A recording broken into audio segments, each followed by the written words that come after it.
Saudaraku yang dikasihi Tuhan, tentu kita semua merindukan untuk masuk di dalam sorga. Semua kita mengidam-idamkan akan hal itu.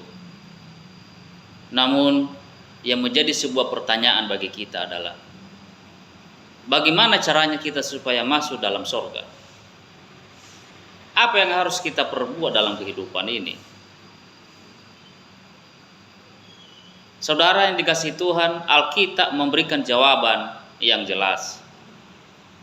Kalau kita membaca di dalam Yohanes pasal 14 ayat 6 dikatakan, Yohanes 14 ayat 6, kata Yesus kepadanya, "Akulah jalan dan kebenaran dan hidup. Tidak ada seorang pun yang datang kepada Bapa kalau tidak melalui aku." Jadi kalau kita mau masuk dalam kerajaan sorga, kita harus pertama sekali percaya kepada Yesus Kristus Isa Al-Masih itu. Karena dikatakan bahwa akulah jalan dan kebenaran dan hidup. Tak seorang pun datang kepada Bapa kalau tidak melalui Yesus, kata Alkitab. Jadi harus percaya atau beriman kepada Yesus. Harus menerima Dia sebagai Tuhan dan Juru Selamat secara pribadi. Itu poin utamanya. Ada banyak Allah di dalam dunia ini yang manusia mengakui bahwa itu adalah Allah. Tetapi hanya ada satu Allah di dalam Alkitab yang mengatakan bahwa akulah jalan dan kebenaran dan hidup. Tak seorang pun datang kepada Bapa, tak seorang pun masuk surga kalau tidak melalui Dia, melalui Yesus. Hanya melalui Yesus Kristuslah kita masuk surga. Walaupun banyak Allah-Allah lain di luar sana, bahkan banyak orang yang mengaku dia adalah Allah. Ada yang mengatakan bahwa di pohon besar itu ada Allah. Alkitab mencatat dan memperingati kepada kita, memperingatkan kita. Keluaran pasal 20 ayat 3. Jangan ada padamu Allah lain di hadapanku. Itu artinya bahwa tidak ada Allah lain yang bisa memberikan keselamatan selain hanya di dalam Yesus Kristus. Karena sekali lagi dikatakan, Yesus adalah jalan dan kebenaran masuk surga. Tidak ada yang lain. Makanya Tuhan katakan, jangan ada padamu Allah lain di hadapanku. Sekarang pertanyaannya, apakah hanya cukup percaya dan beriman kepada Yesus supaya kita masuk surga? Tidak. Tidak cukup hanya percaya. Sebab kenapa? Setan-setan pun percaya bahwa Allah itu ada. Setan-setan pun percaya bahwa Allah itu hanya satu. Kita baca di dalam Yohanes pasal 2 ayat 19. Dikatakan di sana. Yohanes pasal 2 ayat 19. Engkau percaya bahwa hanya ada satu Allah saja. Itu baik. Tetapi setan-setan pun juga percaya akan hal itu. Dan mereka gemetar. Jadi saudara yang kasih Tuhan, setan juga percaya kepada Allah. Setan percaya bahwa Allah itu hanya satu, Esa, tunggal. Dan mereka gemetar, kata Alkitab. Tetapi sayangnya setan tidak melakukan firman Allah. Setan tidak pernah berdoa, saudara-saudara. Setan tidak menjalankan 10 hukum Allah. Setan tidak berhari Sabat. Justru setan menentang hari Sabat, menggantinya dengan hari-hari yang lain, menggantinya dengan hari Minggu yang disebut itu hari Sabat. Padahal Alkitab bilang bahwa hari Sabat itu adalah hari Sabtu, bukan hari Minggu, bukan hari-hari yang lain. Jadi tidak cukup hanya percaya, karena setan pun percaya hanya ada satu Allah. Namun setan tidak melakukan firman Allah. Justru dia belokkan firman Allah itu. Dia kaburkan, dia kacaukan firman Allah itu. Sehingga banyak pengikutnya. Tetapi apa yang seharusnya kita lakukan?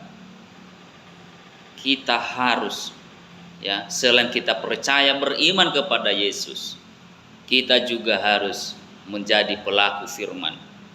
Sebab iman tanpa perbuatan, kata Alkitab, adalah mati atau kosong. Tidak ada gunanya.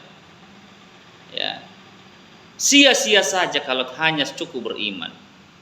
Sebab sekali lagi, setan pun beriman atau percaya kepada Allah, tapi tidak melakukan firman Allah itu. Justru menolak firman Allah itu.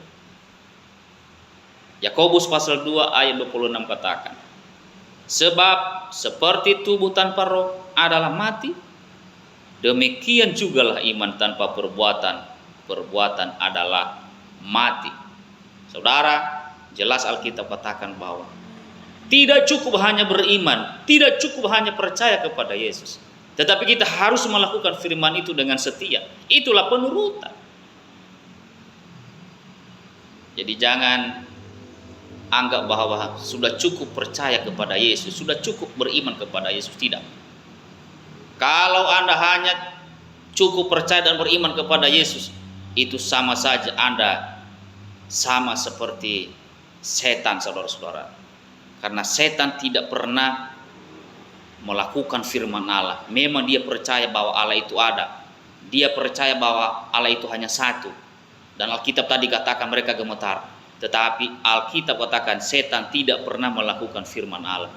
Sebagai umat Tuhan, biarlah kita percaya beriman kepada Yesus, dan kita juga melakukan firman-Nya.